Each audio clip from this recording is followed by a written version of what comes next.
A report on whether history should be made a compulsory subject until grade 12 will be released today. A ministerial task team was appointed in 2015 to host the inaugural roundtable history debate across the country. Minister of Basic Education, Enji Motsaiga, is expected to release the report. At present, pupils take history up to grade 9 and then may choose differently in grade 10. The team is responsible for the review and strengthening of the content of history in the education system. And joining us on the phone line is General Secretary of the National Association of School Governing Bodies, Mr. Matakanye. Good morning to you and thank you so much for joining us. Just your reaction in terms of how history now should be extended to grade 12 and what the objectives thereof are. Good morning, Cindy, and good morning, Afro world. We are very, very happy that finally our call, the minister has adhered to it. It's quite really a long time that we have been appealing to the Department of Education that they have to bring history back, and they have to bring back as a compulsory subject so that our children must know where we come from.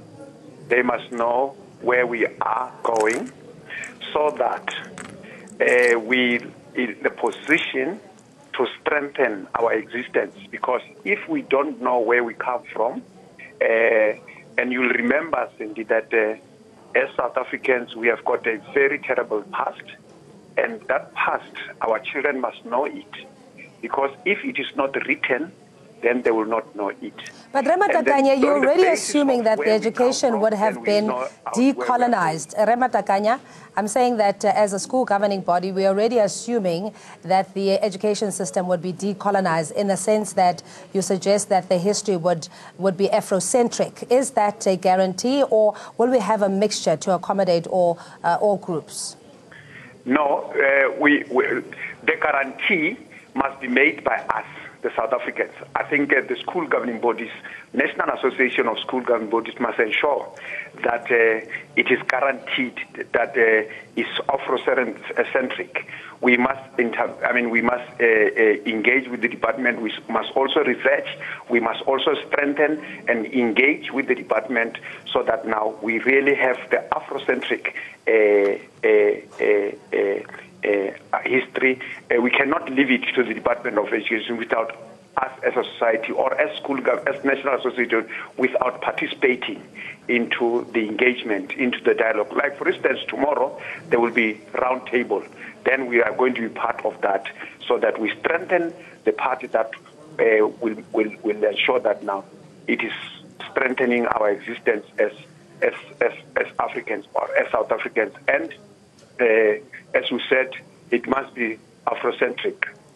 Maybe we should be cautiously optimistic if you look at the language policy and how many years that has taken in trying to find a balance with be it minority rights, but also what is in the best interest of the country.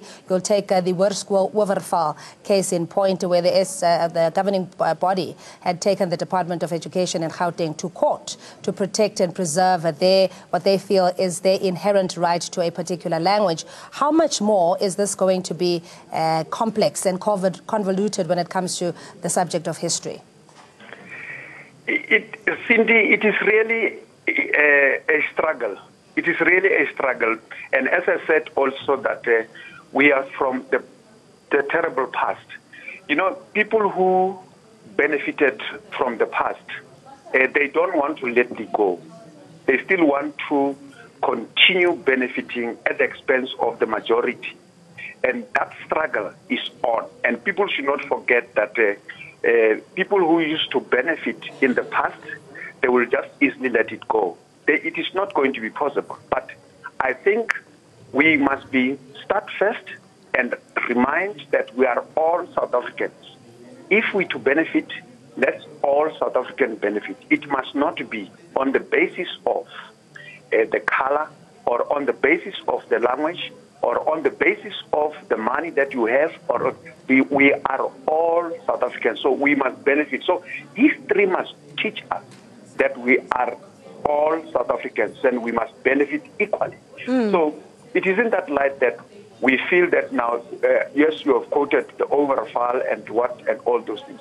I mean, it is true that the past taught us that now we are segregated and simply based on color, if you remember, Cindy. And we want to let it go, that past, to say, let's not go back, and we want to go forward. Yeah, but before we let you go, Matakanye, just a very quick one as well, that there is still a subjugation of the black child, particularly with equality or lack thereof in public schools, primarily in townships and peri-urban areas, that the same former Model C schools or former white government, if you like, schools are better resourced than what black or township schools are. It is true that we are talking to the Department of Education. When they budget, the budget really must be biased towards the township, it must be biased towards the rural, it must be biased towards the deep rural. So, and that's the struggle again that we are fighting. Because look, it is true what you are saying, and at times our people are leaving township schools to the former Model C schools. And you may simplistically say, no, it's because in the township schools people are not teaching. But they are going there for the facilities. There are better facilities in the former Model C schools, better than the township, the rural and the deep rural. Now, hence we are calling the government to say, be biased when you do, and then much of the budget must go to those and improve those, so that our children should not leave the schools and go to the former Model C schools because they are better resourced. I mean, they've got swimming pools, they've got rugby grounds, they've got football, they've got netball, they've got all these facilities that you've got. But go to a township school, and that township school reminds you of the past, that it does not have even a football ground, it does not have anything, it's just those few classes, and at times they are even eliminated, those classes. I mean, this thing really and truly, it sometimes pains us, I mean, to look at those things. And I think you, Cindy, you also can help us to really call on the government to say, there are schools there, you must maintain them. They are not going to demolish those schools. Yeah, we can guarantee you that the roundtables will definitely cover Matakanye, but thanks indeed for that open invitation.